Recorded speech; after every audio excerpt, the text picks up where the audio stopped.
Hi, everyone. Welcome to this session. My name is Cantey, and I am going to show you how to create small wins that will help you create change for yourself.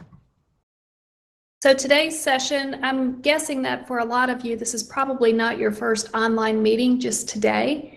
And however, you might be thinking this is your first virtual conference. And I like to joke that virtual conferences are actually the new Ubers that are coming at us, and we better get used to it because this is the way of the future. Today, the first thing I want to share is that if you failed at creating change in the past, it is not your fault. There is a lot of information out there and it can be confusing. Many times that information overload keeps you from success, so don't worry. If you have been concerned in the past that you can't succeed with creating change, I do want to put those fears at rest. You can totally do this. You just need the right person to explain it to you. Some folks and big businesses want you to think that you need a lot of funding or some fancy degrees to be successful, and I'm here to share with you that they are wrong. They have their own reasons for wanting you to think that, but it's just not true. So that's why we're here. We are going to talk about how to create change, and we're going to do that through identifying ways to get small wins along the way. And I know that you have a need to create change and create an impact, and I want to show you how to make this happen during our time together. So my first goal for the session today is to help two types of people. For the beginners, you will get a fundamental ideas that can be used over and over again. For the more experienced folks, you'll get content that can be tailored to your needs and research on why things are the way they are today. And if you stay to the end, you will get a list of my favorite books that help me create change, and I'll also provide additional ways to keep learning. The second goal for our session today is the only way for you to create change is to start with small wins. And I want to use our time together to be able to share these ideas to help you create the small wins that you need to create change. So before we jump into that, I wanted to just share a little bit about myself and why do I think I can be able to share this information with you.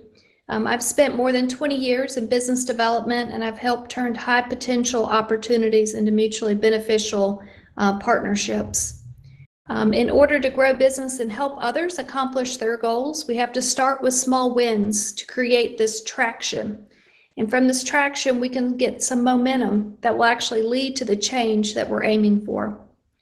Recruiting and onboarding the first new client for a large financial institution started with very, very small wins. That gave us momentum that led the client to eventually change their existing bank and move to our bank. That was one of the very first clients that we ever brought in over 20 years, which was a huge opportunity for both the client and for us. Managing a significant portion of business encourages daily small wins. Small wins keep people engaged and they keep clients coming back. When we work towards growing business, there's always going to be resistance at first. Folks are very comfortable with the way things always have been. And whenever we challenge that thought, we have to quickly find small wins that can start creating that traction that can create the positive momentum that we need. There are countless small wins that have allowed me and others to create the change that they wanted.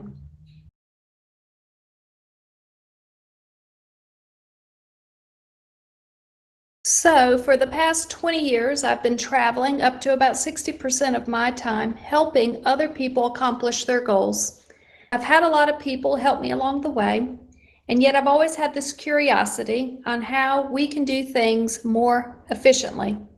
And if I could ever figure this out, I definitely wanted to pay it forward, like many others have done to help me along the way. You know, I like to joke that if someone could just give me this book, I would gladly be able to read the book or just get the Cliff Notes. And today I'm using this opportunity as a way to pay it forward. And it's kind of my way of being able to share this book that I wish I had found years ago. Here's a few case studies that have shown some of these small wins and how they've turned into larger opportunities. And this first case study was actually where we created a public and private partnership to help close broadband gaps in a rural community by bringing in various members of the community, from hospitals to education to technical colleges to the city to the chamber to the county, the free clinics, and everybody in between. We all were able to come together and become a public, entity, a community that was ready to be able to partner with a larger private firm to be able to bring in internet. We became a provider-friendly community. They were able to actually go out and apply for a grant, and we were the only ones in South Carolina to receive a pure grant. And from that, we are able to receive a $12.1 million investment, which will result in putting in 256 miles of fiber into our community to help close the broadband gap, which will have a positive impact on agriculture, education, workforce, and telemedicine.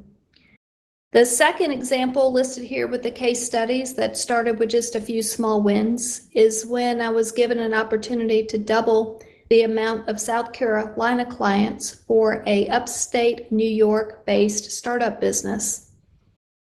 And I was able to use a lot of small wins to actually help double their South Carolina clients within the first 90 days.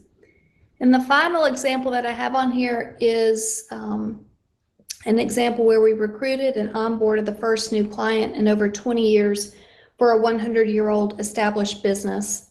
And I can't help but notice at the very bottom, I actually included this comment about including college internships. I had a college intern work for me this summer, and she wanted to get into a genetics lab, and we were able to network and create small wins along the way for her to be able to apply for an internship, to be able to grow her career within the state of which she lives and the state in which the school is. So we're able to retain talent here in the area. So let's just go ahead and get started. And these three ideas that I'd like to share with you today are: the first one is to respectfully challenge.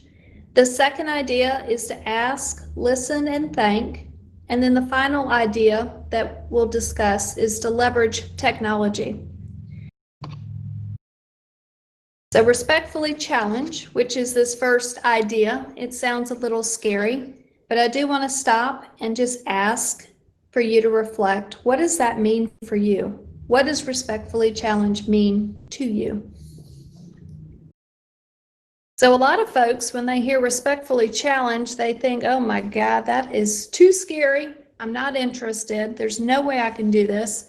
Some folks might even think that that's scarier than the world shutting down like it has been.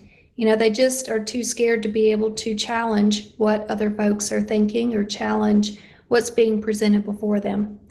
And I have to say, I have to respectfully challenge back at you that there are ways to connect with others and lead with value without ruining relationships.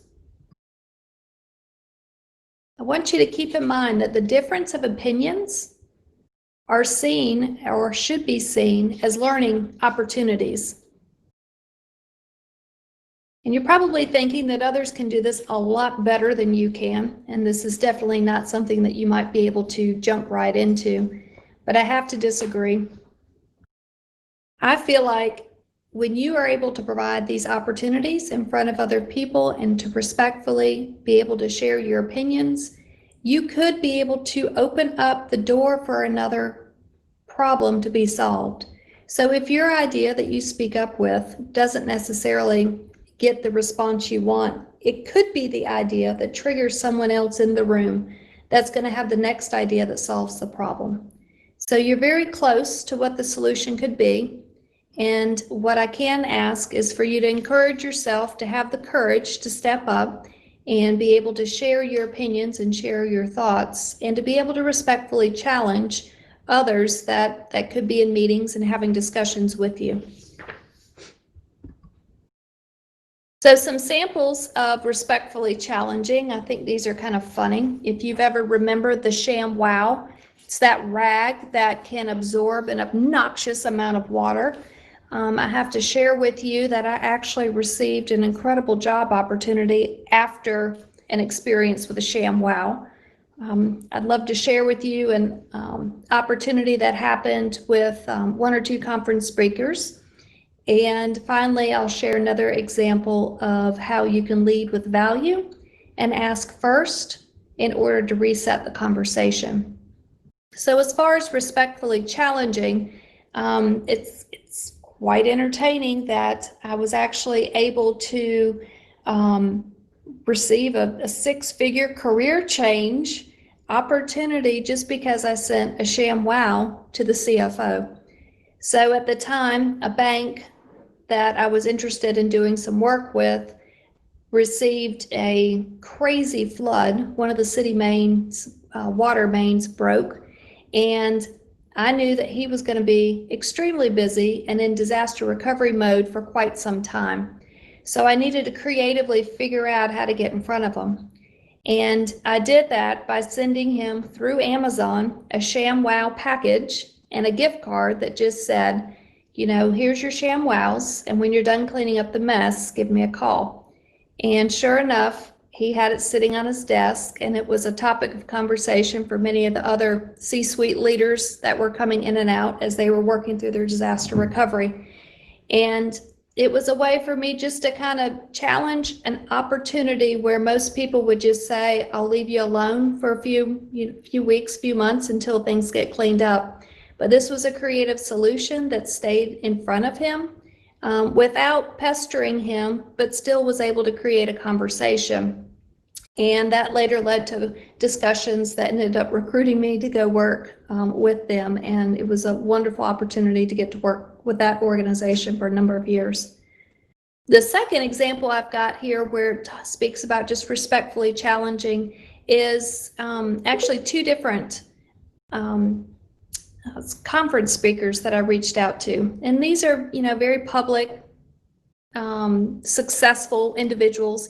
And I reached out to one of these folks that I was just admiring their work, and I wanted to be able to hire this person to be able to come in and do some work for us. And so through the use of just kind of challenging what the status quo is, I took a chance. I reached out to an individual.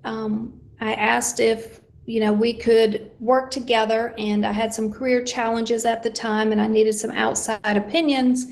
And they agreed just through my very small conversations and small comments and small opportunities, were willing to work with me periodically.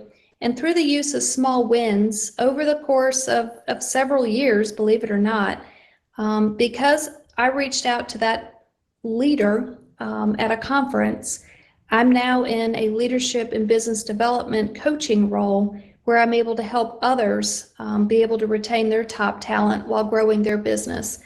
And I could never have gotten where I am right now without being able to get out of my comfort zone and challenge the way these folks have been receiving outreach, and being able to go back and let them know that, you know, I've tried a few things and just kind of took it in a different angle.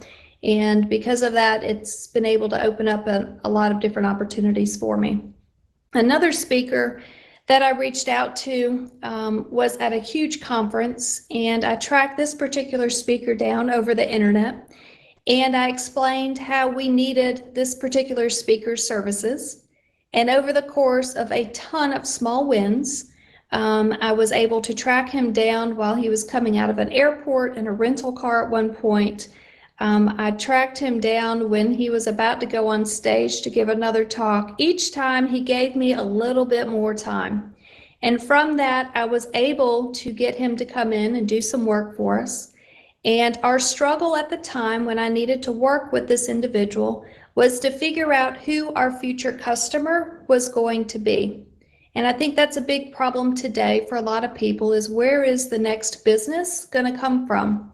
And this particular speaker was extremely, and still is extremely gifted with identifying where to find your future speaker or future customer. And from that experience, I was able to stay closely with him throughout our relationship and his work, that his gift actually extended beyond just the public speaking piece.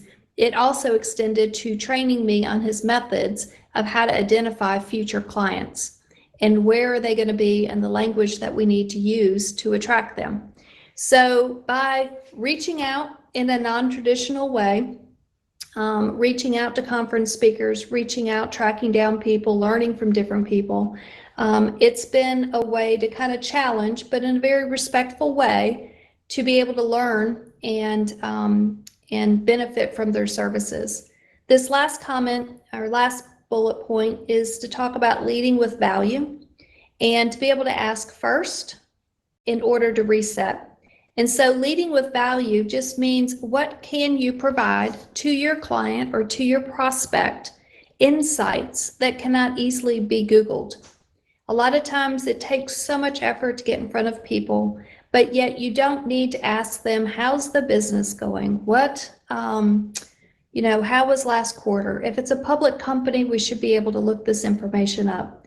We need to provide them insights, maybe peer insights, peer market data, be able to pull our own data of our own clients that we work with, and be able to just say, this is what our trends are showing for your particular industry, and be able to lead with that value heading into a new client or a prospect's meeting. And another kind of an extra is, while you're respectfully challenging, you do need to pause and you do need to ask, or I encourage you to ask, if first you can share some observations. Very often we just jump right in with our own opinions, and we jump right in to just kind of respond to what we hear. And there is a certain level of just a certain level of professionalism and emphasis that you can have on a conversation if, before you drop your big insight or share your big insight, ask the group that you're speaking with if it's okay for you to share your observations. And at that point, you're asking them to reset wherever their brain and their track of thinking is going, to pause that and allow you to be able to share the insights that you bring to the table. So the second idea that I'd like to share with you is something called ask, listen, and thank.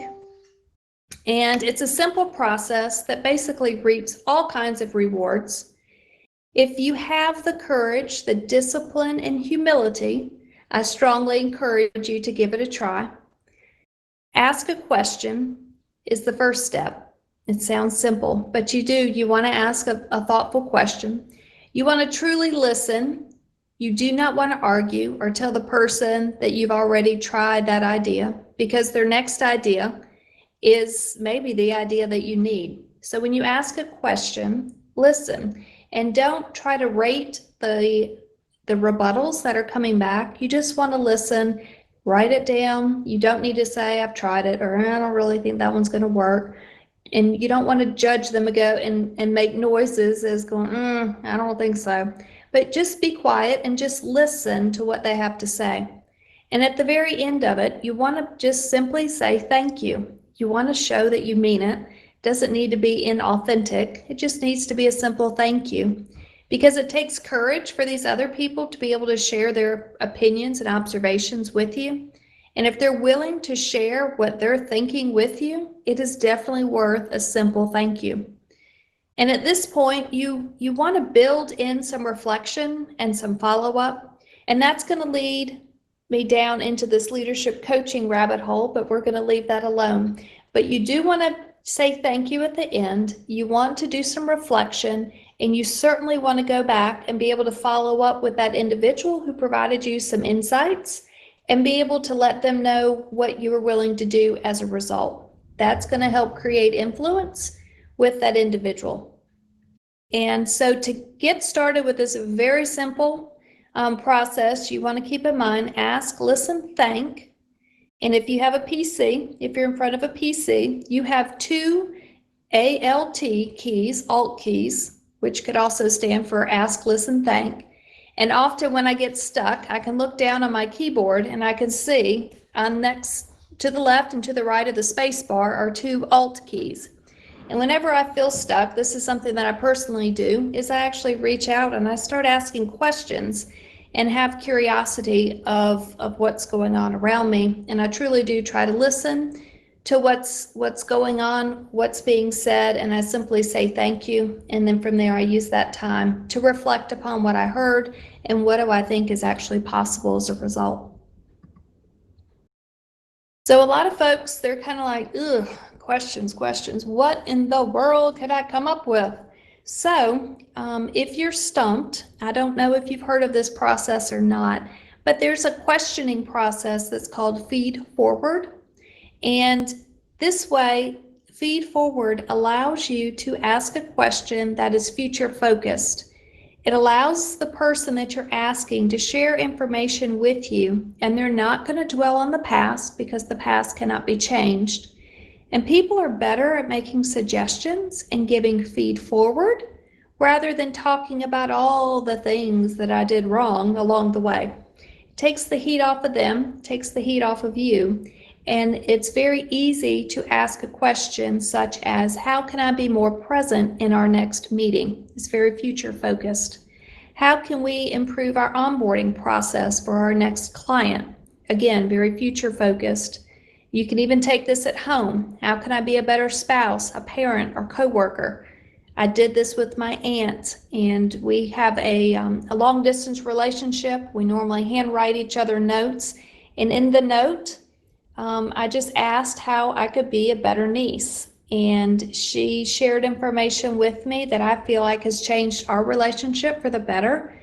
And then she actually closed out and said, you know, how can I be a better aunt? And so I was able to have a different level of conversation with her, and I'm forever grateful for it. It's a very small question, but it leads to a lot of different opportunities. And again, I just want to be able to fully disclose to you that this process is not going to be for everybody. Again, you do need the courage, the humility, and the discipline to create these types of small wins. The upside is that these small wins can help you create change. So everything starts with a question.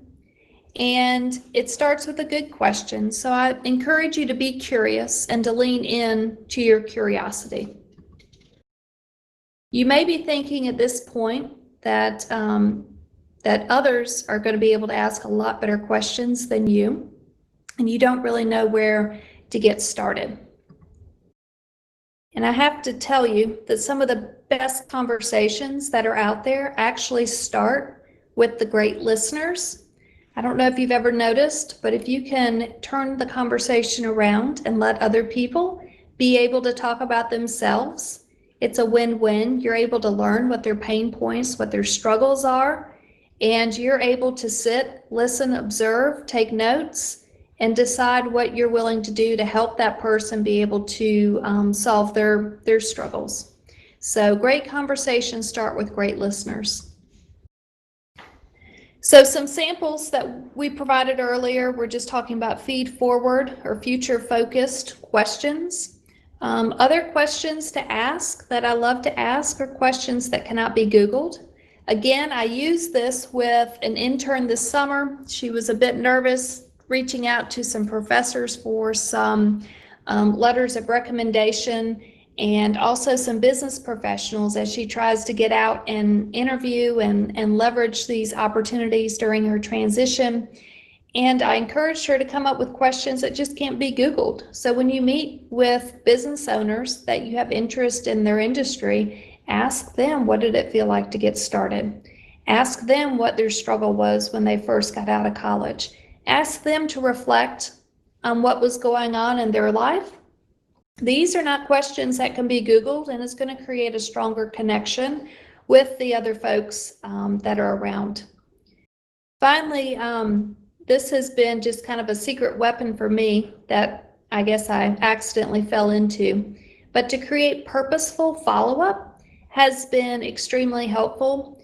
As people have given me observations and things to work on, I create a follow-up process where I actually go out and reconnect with these folks and just let them know exactly what I'm willing to do and what's going to happen.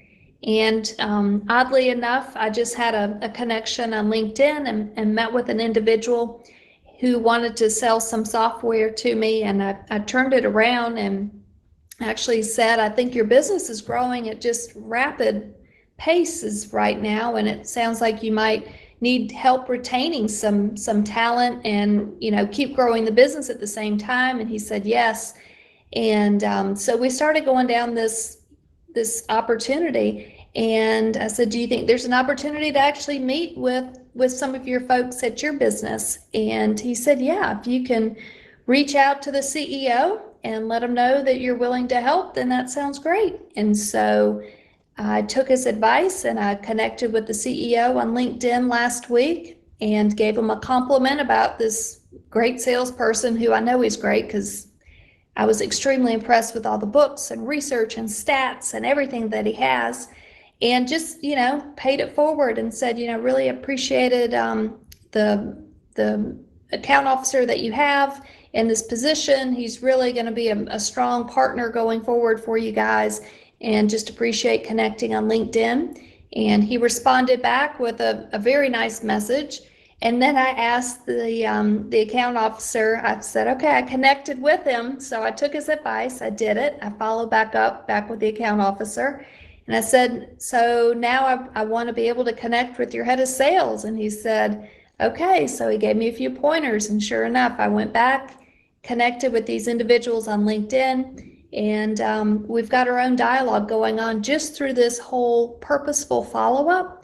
And he's providing me insights and pointers, and he's kind of coaching me through the process.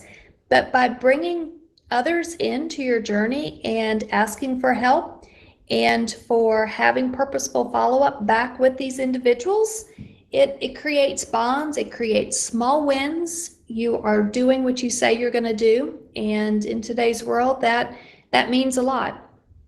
And I have another note in here about mentors versus sponsor. And you can use this within your own career, the purposeful follow-up. And I want to make sure you know the difference between mentor and sponsorship. A lot of times we have a lot of mentors that help us guide our careers, but a lot of times we don't need just mentors. We actually need sponsors. And sponsors are going to be the individuals who have your back when you're not in the room. And the sponsors are going to be the ones that believe in your potential. They believe in what you haven't done. They know that you're going to continue to make them look good. And they're the ones that have your back when you're not there. And I think a lot of emphasis in today's world is placed on the mentor. And I think the sponsorship is where it needs to be. And when you have purposeful follow-up, you can be able to get information from a sponsor, be able to say thank you, and then have follow-up to say what you were willing to do and not do, and that will actually help further your career as well. So this last topic is about leveraging technology. And personally, I love to leverage technology to create a stronger network that I'm going to be in control of. And for example, I live in a small town and I still want to connect with big ideas that are often going to be found in metro areas.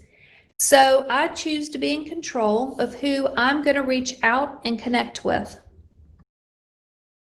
And the way I tend to look at this is to be able to work smart and not hard. We only have so many hours in a day. And so we need to be able to work smart and not necessarily be able to need to work hard in order to get these results. So you might be thinking that you don't really have the time or you don't want to spend the money on this kind of leverage technology idea. And I have to share with you that I want you to consider the low-cost tools, mainly one that we'll talk about today that's actually right in front of you. And as we jump into this low-cost tool or tools that are sitting in front of you, I want you to remember this quote. It's one of my favorites. And you can have everything in life that you want if you're willing to help enough other people get what they want. And so that's from Zig Ziglar. I'm a big fan of his work and ability to create change over his lifetime. So again, you can have everything you want in life if you just help enough other people get what they want. So some samples of leveraging technology, I've got a few that are listed here. And when we get started on this, I just want to share with you that most of everybody is familiar with LinkedIn. Obviously, if you're at a virtual conference, you are probably very familiar with LinkedIn. But did you know that only 1% of over the 600 million users in LinkedIn actually contribute? The rest of the users are trolling, they're lurkers, they're reading, and they're learning from the very few people who are contributing on LinkedIn. So if you thought LinkedIn is for only job searches, I can assure you that you're completely wrong. There are countless ways to create small wins and create change through just using LinkedIn, which is a free tool that's sitting right in front of you. Rather than overwhelm you with an entire training session, which I've got available on my website, I do want to share 3 things to do to get started with your LinkedIn page. The very first one is to tailor language to show how you help others. So consider your positions, your past positions, and how do you solve the struggle in others' lives? And if you can begin to use that language of how you solved problems in prior positions that now have you eligible to solve problems of prospects and customers today, that's going to make you more attractable. Also consider outside activities outside of your career. Anytime you've got volunteering and even interns coming out of college, they have extracurricular activities that can show leadership, that can show development skills, change. They're available out there. So this is your opportunity to control your language and your story, and you can tailor it to show how you help others so you can continue to create change in your next role or in your potential role that you're trying to go after. This second section right here talks about proactively connecting with others and following up with an offer to just connect through the phone for 20 minutes. I started doing this a few years ago, and I have now managed to make it part of my daily routine. And each week I send about 100 connection requests. They're individually tailored to reach out to some individuals that I've identified within certain markets that I would love to be able to just learn from, work with, etc. And so what I do is I send out these 100 very tailored connection requests. Usually within a few days, I've got about 60% of those folks have already accepted my connection request. From there, I follow up with an offer to be able to meet on the phone just for 20 minutes. And the goal is just to be able to exchange ideas and make introductions. And about 20% of those 60 people actually accept my phone calls. The last section here is just turning off this section that's called Others Also Viewed on your LinkedIn page.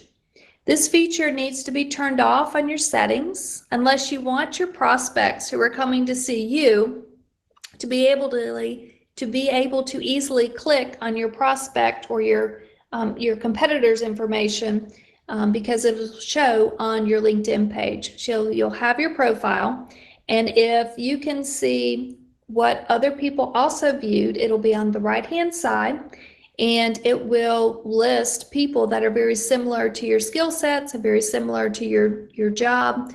And if you want to be able to make it harder for people to go find who your competitors are, you would want to turn that feature off. So I know that was a lot of information, and what we're going to do now is just be able to recap what we've been able to go over. So goal number 1, the first goal that I have for this session is to be able to help 2 types of people. For the beginners, I really want you to get a foundational group of ideas that can be used over and over again. And for the more experienced folks, I just want to be able to share content that can be tailored to your needs and some research on why things are the way they are today. And since you've stayed to the end, I'm actually going to pull up a slide of my favorite books that have helped me create some change and also some additional ways to keep learning. The second goal for this session today was to be able to share that the only way that you truly can create change is to start with these small wins. These small wins are everywhere. And I wanted to make sure that we were able to use our time together to share these ideas to help you create these small wins so that you can create the change that you need to. I shared with you a few case studies. The first one was creating a public and private partnership that resulted in a $12.1 million investment into a rural community that's now going to put in 256 miles of fiber to help close the broadband gap. I shared another example where we were able to be able to double the South Carolina clients for an upstate New York-based startup business. And then the final example was where small wins have actually created change where it resulted in recruiting and onboarding the first new client in over 20 years for a 100-year-old financial institution.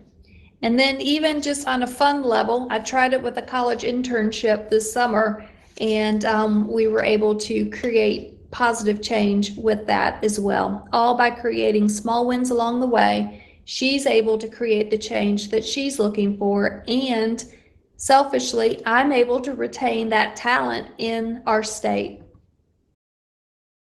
So I have a few questions for you. First question is, do you think that this can work for you?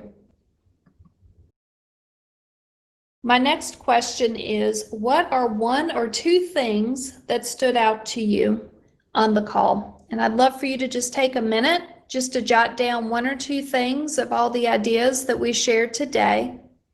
If you can think about those, jot them down, and we're going to be able to use that information on the next slide.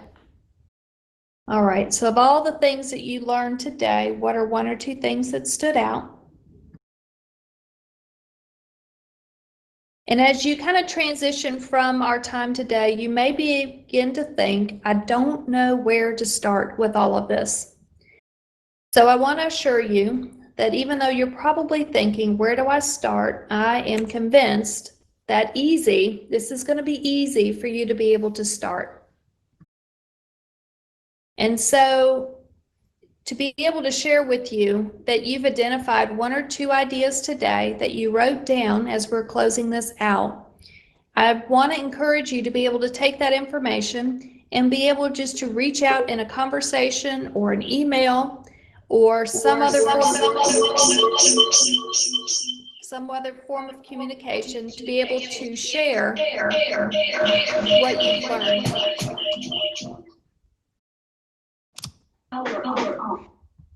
All right. Sorry about the feedback there.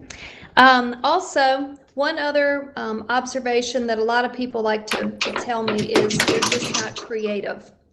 And I have to disagree that everybody has a little bit of creativity. If you don't know, how do I come up with a sham wow to go and send off somewhere? You can Google ideas. You can look at creative apps like LinkedIn, like Pinterest and Instagram, and a number of apps that can get some creative juices flowing.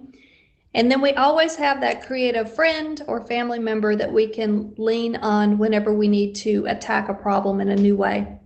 And if you're really stumped and you don't have any other resources, you can even email me, and I've placed my email address at the bottom of this screen. One other struggle that sometimes is on other people's minds is, how much time is this going to take? And I want to encourage you to possibly find 3 minutes in your day and be able to visit Amazon to send out a creative suggestion to a prospect. And if you don't have time for Amazon, I also keep a drawer full of postcards that I can drop in the mail to clients just to say thank you. I'll do the same thing for prospects. But what you're doing is you're leading with insight, you're leading with kindness, you're leading with an opportunity that somebody wants to work with you. And these small things add up, and they give you small wins that are going to allow you to create the change and be in front of those decision makers that you need in order to create the change that you're looking for. So as I wrap up, I just would like to thank you for being here. And if you're interested in learning more, I've got some information to the right side of the slide. My 3 favorite books that I wanted to share with you are What Got You Here, Won't Get You There by Marshall Goldsmith. It's just a great book of retraining the way you think as you climb the corporate ladder. A new book that I've picked up is Face to Face, The Art of Human Connection. And I really like the networking aspect of it, the fact that we don't have to always be face to face. We need to have this human connection, but we also need to get creative with it.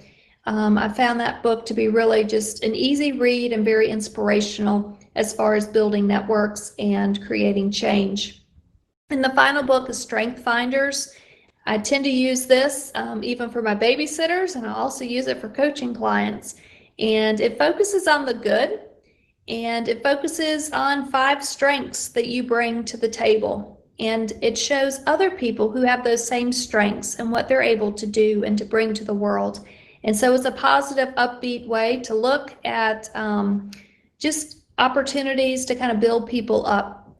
And then finally, 3 ways for me to continue to help if you're interested. I have a list of free resources on my webpage at catherinecantey.com/resources. We can always connect on LinkedIn. You can find me under Catherine Cantey. And if you're ever interested in just a 20-minute virtual coffee, I'd be happy to line that up. And I've put my Calendly contact information on this last slide. Also, I'll be happy to meet anyone in the exhibit hall at my booth for a few minutes after this session. And if anybody has any questions, I'd be happy to open it up now. Otherwise, I'm going to turn it back over to Tony. Thank you, Tony.